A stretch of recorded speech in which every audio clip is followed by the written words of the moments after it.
Going into the show, the question on everybody's mind was, who will finally get a hold of Dwayne's Rock Hard Johnson?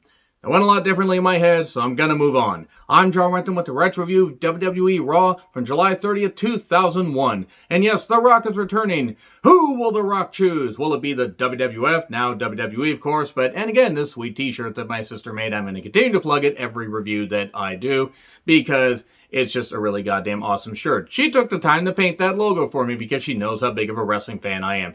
And also, will he choose the Alliance, WCW and ECW, and be pretty much equal with Austin because they had no stars besides Booker T and DDP, and at that point Booker T was the biggest star because DDP was pummeled into the fucking dirt with the whole Sarah and Undertaker angle. Which side would he choose? It's pretty fucking obvious which side he would choose. They were really trying to drum this thing up, but we knew because they were trying everything. Even though they were getting some big ratings, the Invasion angle was a fucking dumpster fire. I thought the last year of WCW was bad, and it was. It really fucking was.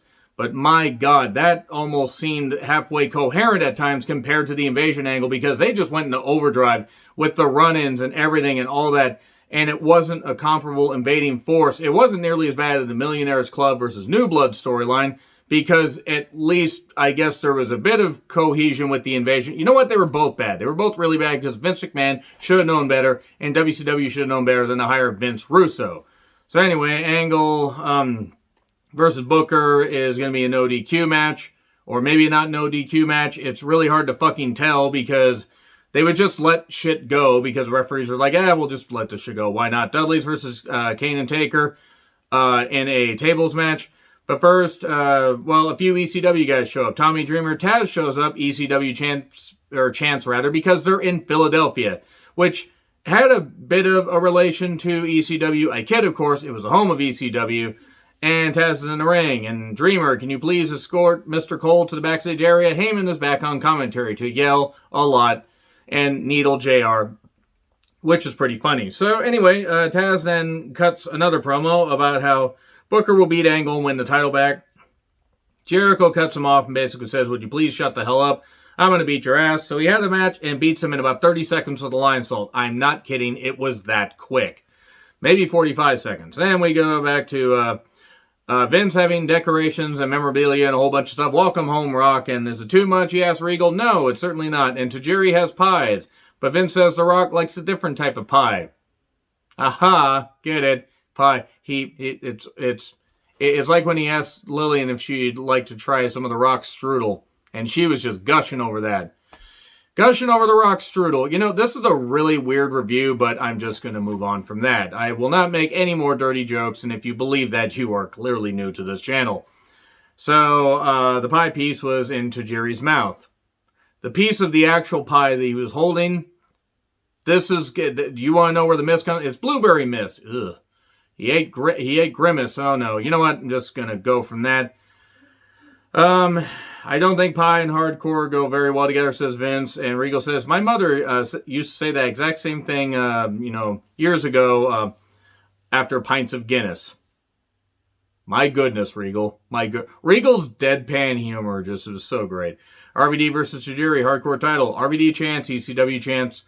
And it wasn't much of anything. Tajiri did hit a few good moves, but eventually, Tajiri got hit with the 5-star frog splash, and that was it. That was really it right there. Wasn't bad, but it was really, really short.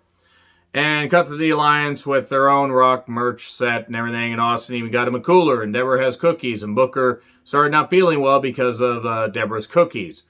And you would have thought that would have played into him throwing up later, but no, he threw up after getting a stink face from Rikishi sometime later in 2001.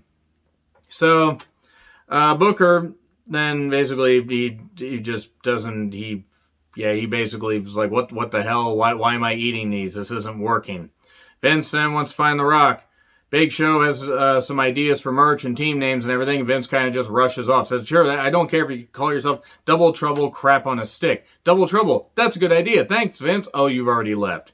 So recaps of Angle beating Booker on SmackDown. Angle says Booker, if there's one thing I can't stand, it's a man who cries after losing. It's one thing if you cry after winning, but you shouldn't cry after you lose. So then he challenges Austin for a match at SummerSlam. Shane and Steph and Vince, they plus paparazzi. They want to see The Rock, but no, the limousine has Canyon, because who better than Canyon to ride in the back of a limousine? Matt and Lita versus Helms and Tori. Representing the allowance was, according to Lillian, these things happen. Flubs certainly happen, but usually not on live television. It was alright. Lita had to carry Tori because Tori was not a natural worker. Her Karana on Helms. And then Tori ends up getting a low blow, and then the most devastating maneuver in all professional wrestling surprise roll-up while inside cradle 1, 2, 3, and Helms pins Matt. Is what it is. Austin tells Booker, you gotta beat him. And Booker's like, well, I'm not feeling too well after Deborah's cookies. And he's like, I ate some of those and I crapped for 3 days straight. Because bad women cooking, am I right, lads? Test is in WWF New York. He's still upset about, having his loyalty tested, but he is loyal to the WWF, at least for now. And then he also wants to rock back in the WWF. So much WWF talk. Booker versus Angle, no DQ. So Shane is with Booker, and about 18 guys jump Angle. I actually think it was only like 4. They lay him out, and then WWF roster runs down eventually. And then the match starts, and Shane distracts. We get a low blow. The ref just lets it go, and then we get rest holds and chops. Smash cut to a brawl backstage, and then we have a ref bump. Again, we have a scissors kick, a second ref bump, and then we get a 2 count. And Austin runs out and hits a center on Angle. Ref comes in, 1, 2, 3, new champion. All right, there we go. Yeah, thanks for coming, Angle. You won the championship, and you dropped it a few days later. So, yeah, in canon, he actually held it for 6 days, but he really only held it for like 4, because, he technically won it on a Tuesday, because that's when they taped SmackDown, but they didn't broadcast it till Thursday.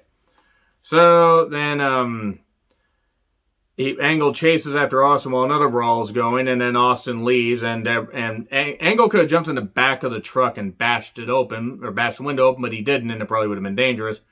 And then a little bit later, he tells Deborah that your cookies suck, and I'm going to use this cookie as an example. Snaps it, he's going to snap his Austin's ankle like that.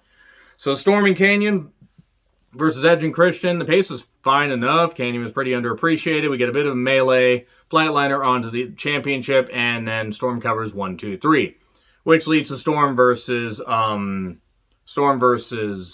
Edge at SummerSlam, and it leads to Canyon teaming with DDP against Taker and Kane in one of the most lopsided cage matches I've ever fucking seen.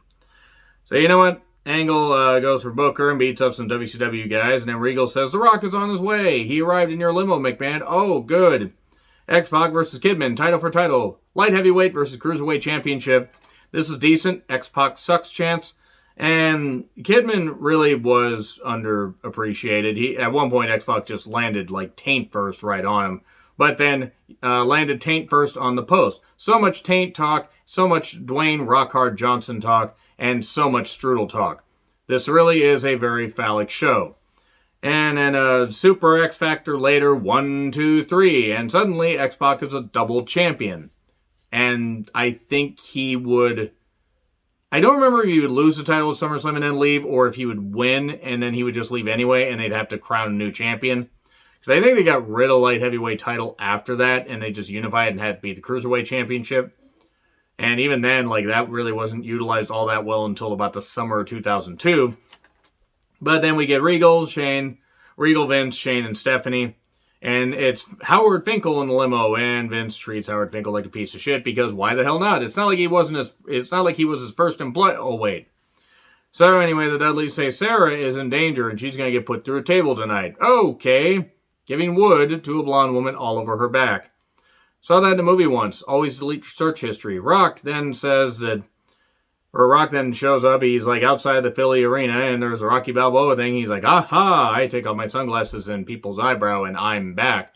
Can't do the eyebrow thing. Derb could. And still can, I imagine. Dudley took on Taker and Kane in the last match of the evening, because the closing thing was, who would The Rock choose? Whose side is he on? Tables match, later Nick Patrick moves the table, and then DDP low blows Taker. And then, even though it seemed like Sarah was going to get put to the table, Sarah is biting Bubba while this takes about 14 years. And then chokeslam.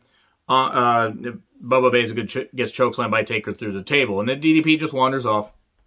They really didn't know what the fuck they were doing with DDP. Are they trying to humble him? What the hell? He deserved a whole lot more. Sure, he wasn't exactly a spring chicken, but he had done really well in WCW and deserved better than this shit. And had he not had that neck injury in April or May of 2002, He probably could have at least gone a little bit longer, but given how they used him, he might have just left after a year. I wouldn't have blamed him. Now he's doing better and proving that with yoga, anything is possible.